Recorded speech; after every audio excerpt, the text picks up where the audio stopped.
You reached it, and then you felt nothing. Not nothing exactly. There was a moment of relief, maybe even a brief rush of having done it. But it passed faster than the years it took to get there would seem to warrant. And before you had properly inhabited the fact of having arrived, you noticed yourself already oriented toward the next thing, already scanning for the new target, already treating the thing you had just achieved as something that had become past before it was fully present. You have probably told yourself this is ambition, that the mark of a serious person is always seeing the next peak from the current one. And there is a version of that story that is true. But there is something in the specific quality of that post-arrival feeling, the slight flatness, the odd sense that the thing you were chasing has dissolved now that you have it.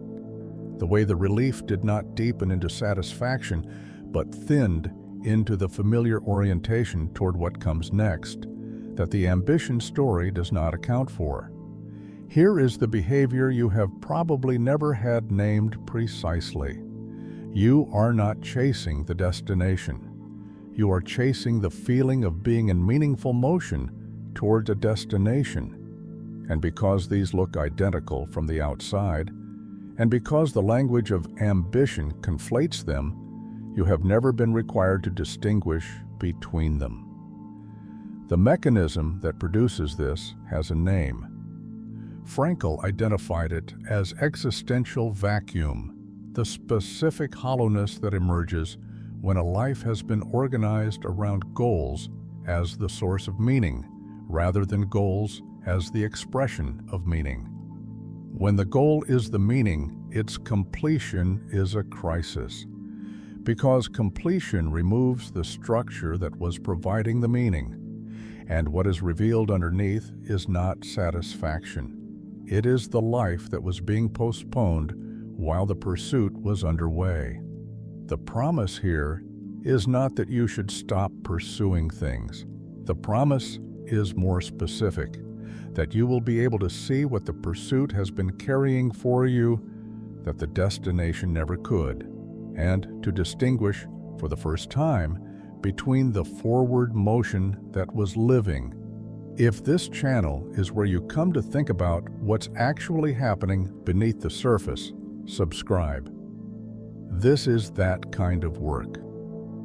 Frankl arrived at this specific distinction not through theory, but through conditions that stripped away every conventional source of meaning.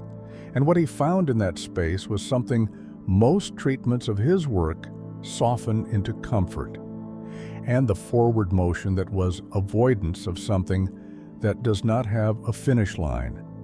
Frankl was trying to answer a question that conventional psychology had not adequately posed.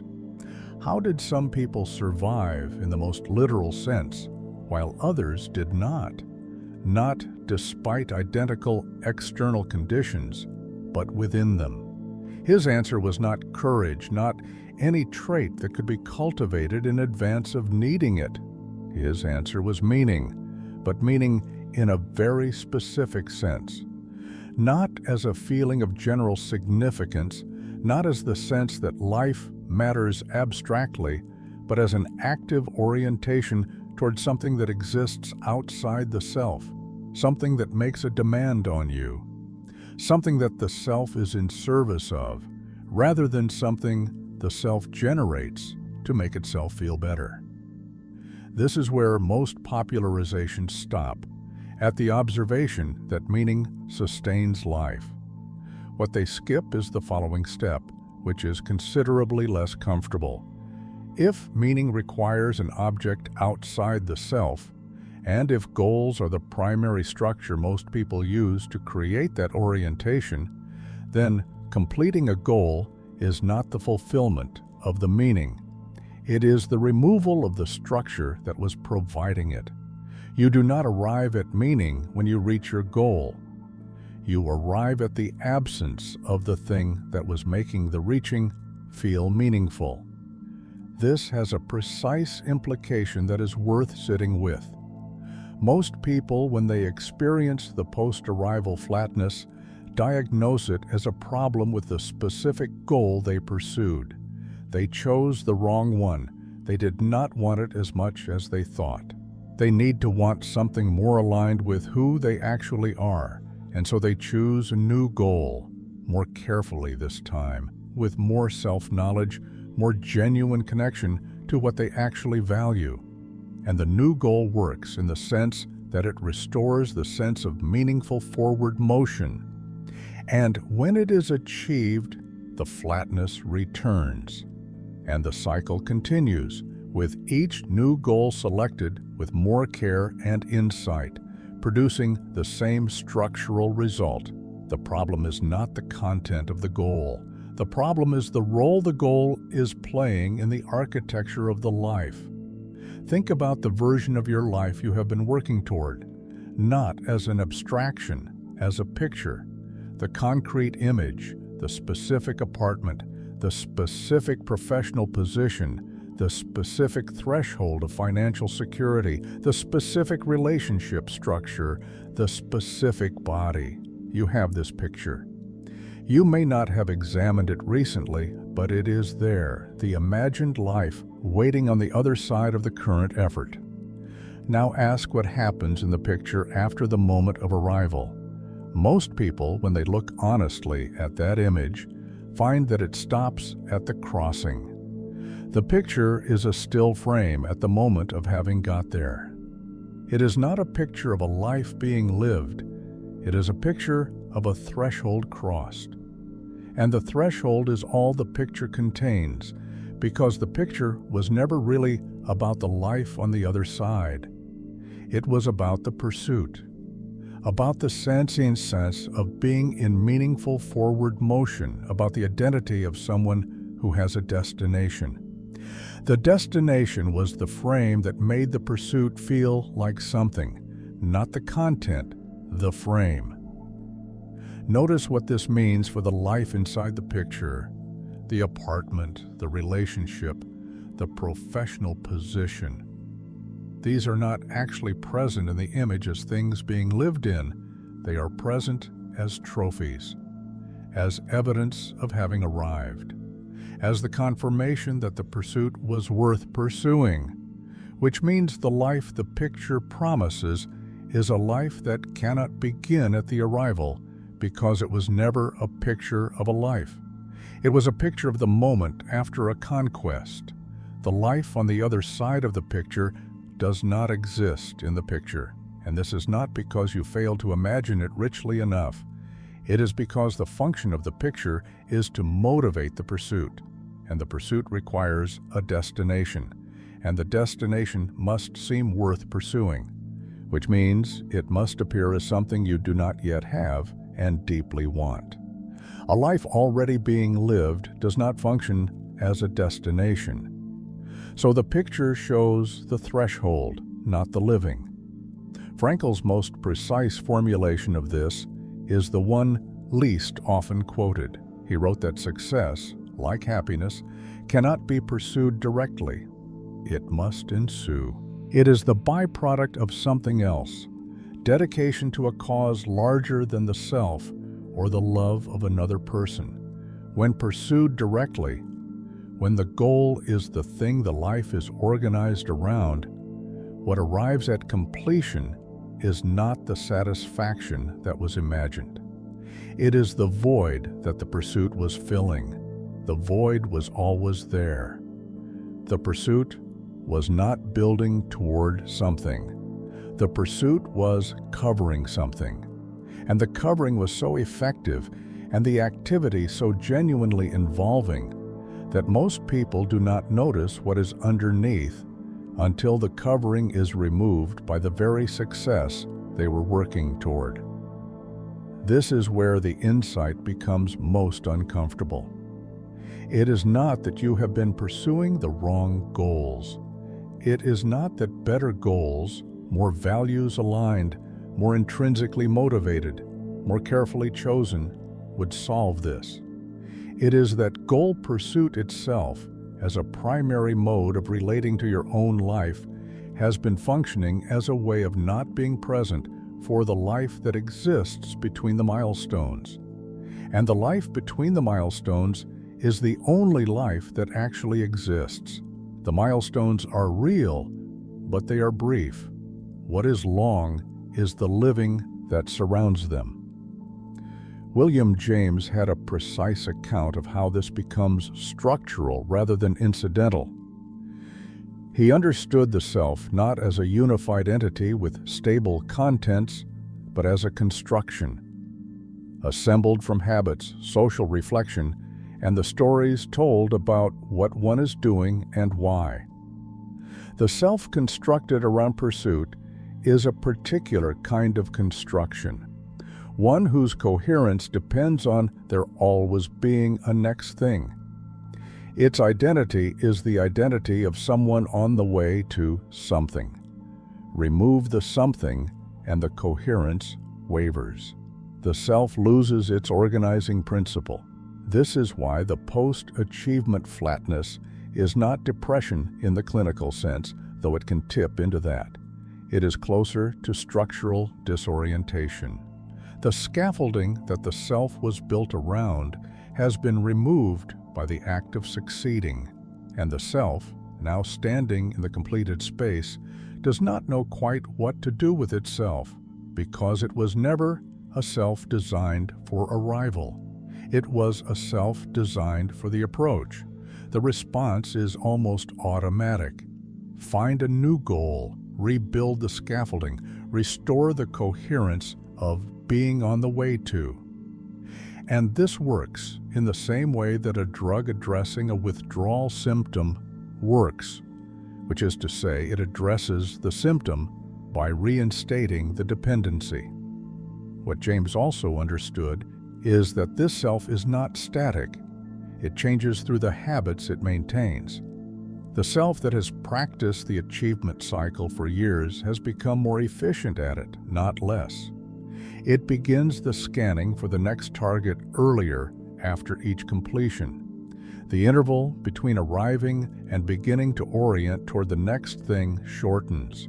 The flatness lasts less time, not because the insight has been processed, but because the self has gotten faster at replacing the scaffolding before the absence of it is fully felt. What looks like growing resilience is often the groove of the cycle deepening. Now apply this somewhere you have not anticipated. Consider the person who is genuinely excellent at their work, not conventionally ambitious, not driven by status or external recognition, but skilled and engaged and producing things of real quality. They have goals, but they are the goals of craft. Finish this project properly. Solve this problem well. Make this thing as good as it can be. This person does not look like the goal addict. They look like the antithesis of it. And yet, when the project ends, there is often the same brief flatness. When the problem is solved, the same faint deflation. When the thing has been made and released, the same orientation toward the next one before the current one has been fully inhabited. The mechanism runs in people who are not conventionally ambitious because the mechanism is not about ambition. It is about the relationship between a self and its forward motion. The craftsperson's next project is not a trophy, it is scaffolding.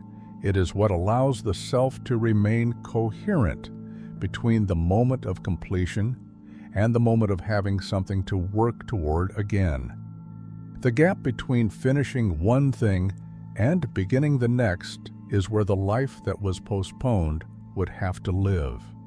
And the gap is kept short, not through laziness, not through any dramatic avoidance, but through the completely ordinary behavior of a competent person who knows how to begin the next thing.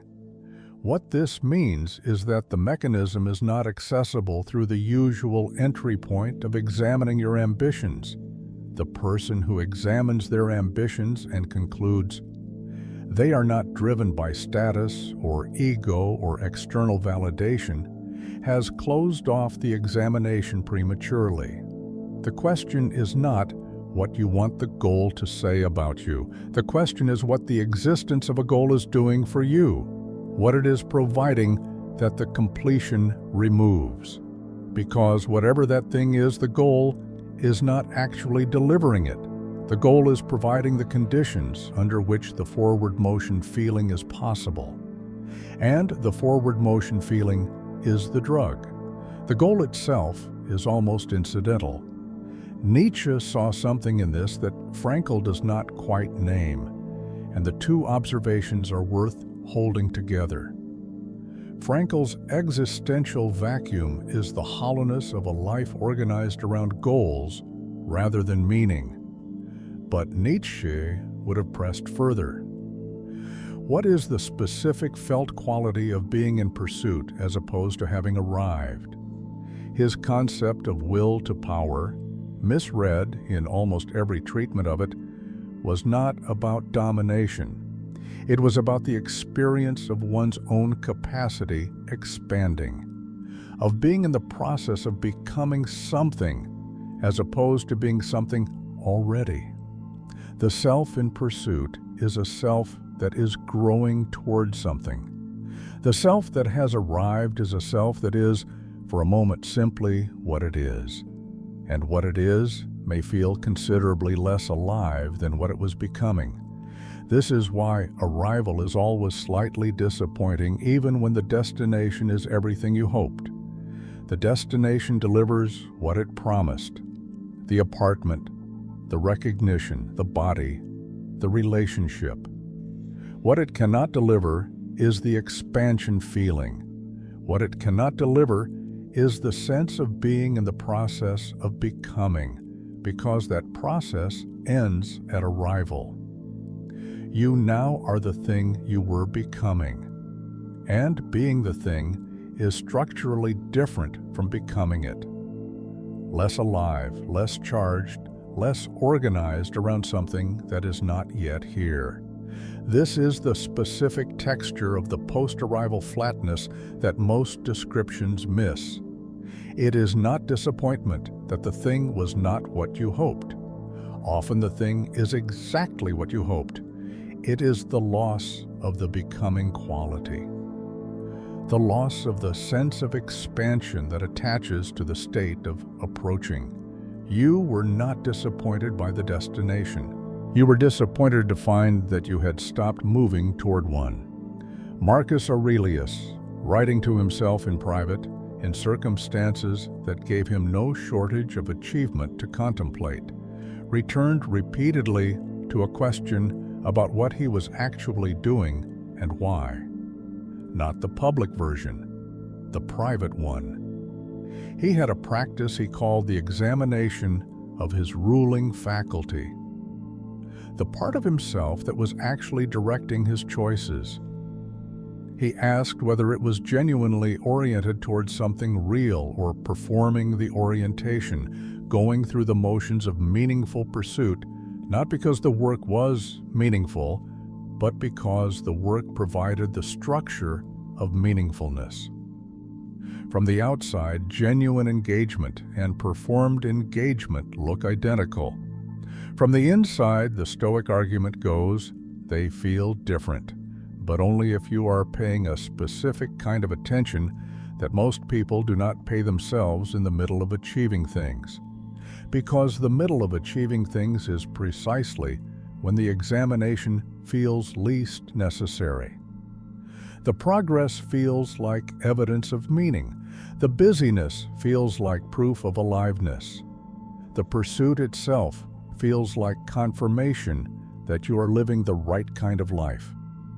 And all of this can be occurring with complete sincerity, while the life being postponed grows more remote and the finish line keeps moving, and the thing being chased is not the goal, but the chase itself.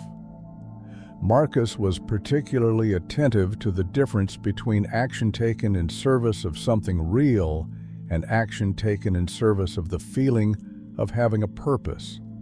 He noted that the former has a quality of being oriented outward, toward the thing itself, toward what it actually requires, toward what is genuinely needed. The latter has a quality of being oriented inward, toward the maintenance of one's own sense of being a purposeful person. The person oriented outward toward the work can stop when the work is done, or when the circumstances change, or when something more genuinely needed appears. The person oriented inward toward the feeling of purposefulness cannot stop, because stopping reveals that the purpose was the feeling, and the feeling required the activity, and the activity required a goal, and the goal must be replaced. This is not a moral failing in Marcus's framing. It is a failure of attention, a failure to examine what the ruling faculty is actually running toward. Camus made a distinction that does not appear in most accounts of his work in this context: the difference between what he called philosophical suicide, the adoption of a framework that resolves the human condition's fundamental absurdity by providing it with a destination, and rebellion, which is the refusal of that resolution. The destination provides meaning. Every achieved destination must be replaced by a new one, because the destination was never the source of the meaning. The framework was: remove the framework by succeeding, and the absurdity returns. The next goal reinstates the framework. Camus was not arguing against goals, he was arguing against the confusion of goals with meaning, against the specific arrangement by which the present is always in service of the future, and the future keeps arriving as a new present that is immediately placed in service of a further future, and the life between the milestones, which is to say, the life, is never quite inhabited because the attention is always forward. He called this the leap, not a leap toward truth, but a leap away from the difficulty of remaining present without a destination to make the present feel purposeful. The goal is the leap. The goal makes the present tolerable by rendering it instrumental, and the price is that the present is never quite there. Always in service, always a means, always the approach to something that will itself become the approach to something else. What rebellion looks like for Camus is not the abandonment of action, it is the refusal to make the present conditional on what comes next. The rebellious person acts, engages, produces, but without the move of treating what is happening now as merely the cost of what will happen later. The present is not a means. It is, in the specific and irreducible sense, the only thing there is. Everything else is memory or anticipation. The living, if it happens, happens here. This is harder than it sounds, and Camus knew it. The present, without a destination to make it purposeful, requires a tolerance for its own, ordinarily, that most lives organized around goals have never developed. The present, undecorated by forward motion, is just what is happening. And what is happening, most of the time, is unremarkable. Not meaningless, unremarkable. And the person who has organized their self-coherence around being on the way to something remarkable finds the unremarkable present genuinely difficult to inhabit, which is why the next goal gets selected so quickly. Not because the person is incapable of stillness in some abstract sense, because stillness, without the scaffolding, reveals the specific quality of what is actually there, the texture of the days that have been in service of the destination, and that revelation is not comfortable. What you have been postponing does not have a name that announces itself. It is not leisure, though some of it looks like that. It is not relationships, though they are part of it. It is not any single thing you have been neglecting in favor of the pursuit. It is something closer to the capacity to inhabit the present moment of your life, as if it were sufficient in itself, as if what is happening right now, regardless of where it is leading, contains something worth attending to on its own terms. This capacity does not accumulate through achieving. It does not arrive at the destination. It can only be practiced in the in-between, the span between one milestone and the next, that is currently being experienced as the approach to the next milestone. There is something important to be precise about here. The in-between is not the vacation from the real life. The in-between is not the recovery period between efforts. The in-between is the life. It is not what surrounds the meaningful moments. It is the substance that meaningful moments briefly illuminate. And a life organized around the meaningful moments in which everything between them is experienced as instrumental or transitional is a life in which most of the living has been outsourced to a future that keeps failing to arrive with what it promised. Frankl wrote that the person who cannot live in the present cannot live at all, because the present is the only location where life occurs. Every arrangement by which the present is treated as instrumental to something else is an arrangement by which the living is always about to begin. It has not begun, not because the conditions were not right, because the conditions have always been used as the approach to different conditions. And when different conditions arrive, they perform the same function. They become the approach to something else. The structure repeats. The next goal will not deliver it. The one after that will not deliver it. Nothing that has a finish line will deliver what you have been imagining the finish line holds, not because the goals are wrong or insufficient, but because what you are imagining the finish line holds is not something that can be delivered by arriving anywhere. It is only available here in the unremarkable present, in the moments that have been serving as the approach to somewhere else. You have known this. Some part of you recognized it each time the flatness arrived, and you moved to the next target before the arriving could be fully felt. The recognition was there. The flatness contained it. It was just faster to begin again than to stay in what the recognition was pointing toward. That is still true now. The recognition is still there, under the current pursuit, waiting for a stillness that the current pursuit is organized to prevent.